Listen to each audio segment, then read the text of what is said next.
שם תפילין במשך שנים, היה נוסע עם האופניים,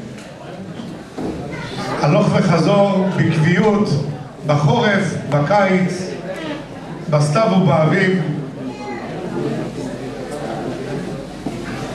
ואני בטוח שהנכד הצעיר זושה בטח קיבל ולמד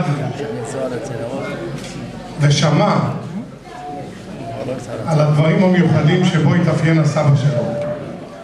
אני רוצה לכבד את אמר הדאטרא של כפר חב"ד, שהקשר שלו לבר מצווה הזו זה לא רק כהרב של כפר חב"ד, אלא גם כמי שהתפלל בבית הכנסת שבו הסבא זושה, זיכרונו לברכה, שיבדל בר המצווה לחיים טובים ארוכים, שירת את בית הכנסת הזה בנאמנות במשך הרבה שנים.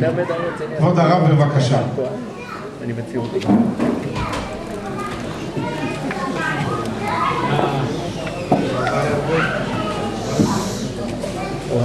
חיים בבר מצווה, מצטער שמנהל, מוכרח לעזור, אבל אי אפשר שלא להשתתף בבר מצווה כזו, כמו שהזכירו, של בר מצווה של זושה, שמו של הסבא זושה בגודל, שהכרתי אותו בשקפי הרבה שנים, גם בכלל וגם בבית הכנסת. ראיתי בו יהודי מיוחד במינו, יהודי עם אמונה פשוטה, עם יראת שמיים אמיתית, במידות חסידיות. אף על פי שהוא היה בתקופה הקשה ביותר ברוסיה, אני אקח אותי. אבל האהבה שלו לתורה, האהבה שלו ליראת שמיים, והאהבה שלו כל מה שקשור לחיים החסידיים, זה היה דבר בלתי נשכח. היה דמות מיוחדת של יהודי שעבר, אחר פעם ישב אותי בבית הכנסת, סיפר לי את כל העבר שלו, איך שהוא עבר, החיים הקשים, בתקופה הקשה ביותר, ברוסיה הקומוניסטית, אבל תמיד הוא נשאר יהודי. כל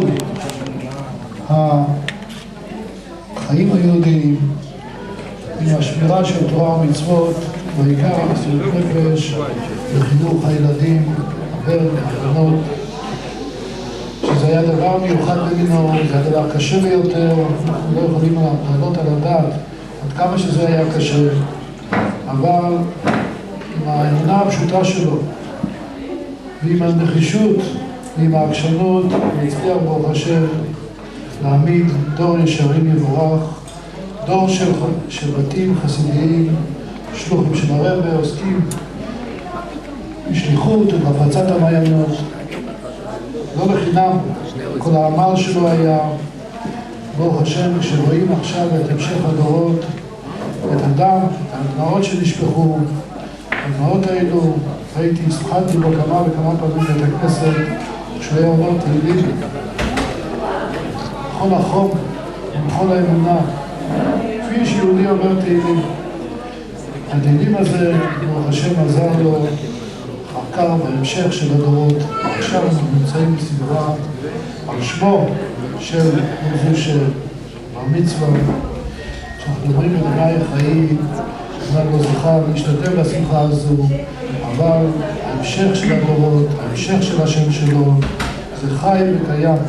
ההמשך לא רק של שם, אלא גם הנהגה חסידית וגם הנהגה של בית חסידי.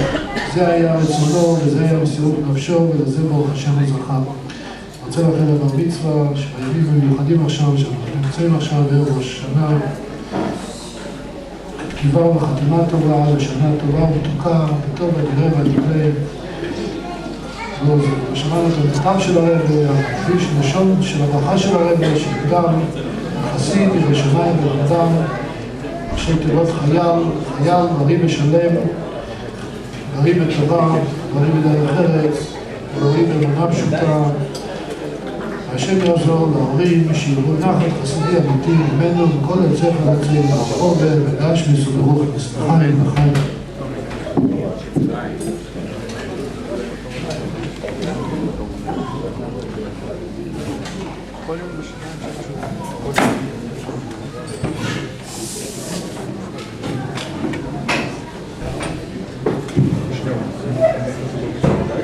יישר כוח הרב על הדברים החמים ועל הברכות.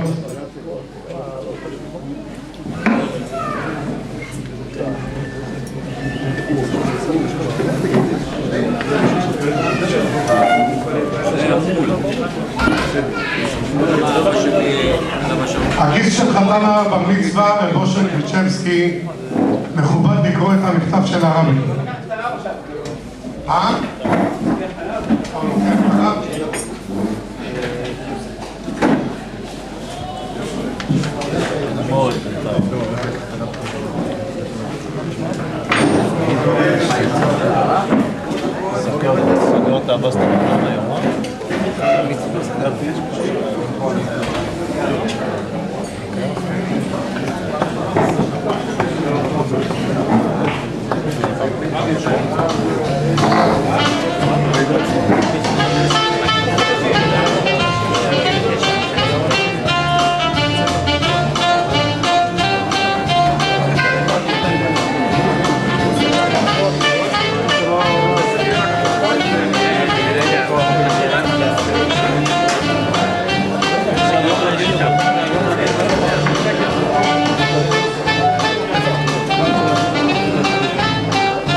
דואגים לקרב אותם אל היהדות, לעשות להם ברית מילה, להביא אותם לבית הכנסת, לקיים חיים יהודיים בסיביר, במקומות הכי נידחים ברוסיה.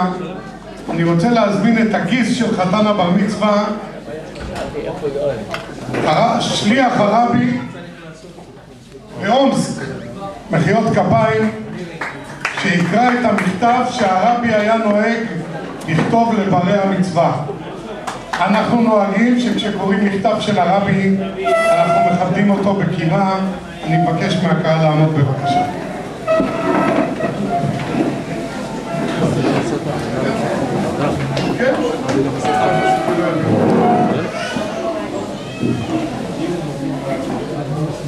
ברוך השם, ברוקלין ניו יורק, האברך שיחיה, שלום וברכה. במענה על הודעתו על דבר היכנסו בקרוב לגיל מצוות, הנה יהי רצון מהשם יתברך, אשר מבין 13 למצוות יגדל לבן 15 וכולו, כפסק המשנה אבות פרק ה', והוסיף התמנה ושקידה בלימודו בתורה, בתורת המצווה וכן בתורת החסידות, ויעדר בקיום המצוות, והשם יתברך יצליחו להיות חסיד ירא שמיים ולמדן. בברכה, חתימתו של הרבי. יישר כוח, ואנחנו מאחלים לחתן הבר מצווה שכל הברכות שקרו פה יתקיימו פה במלואם. אני מבקש מהבן דוד דודיק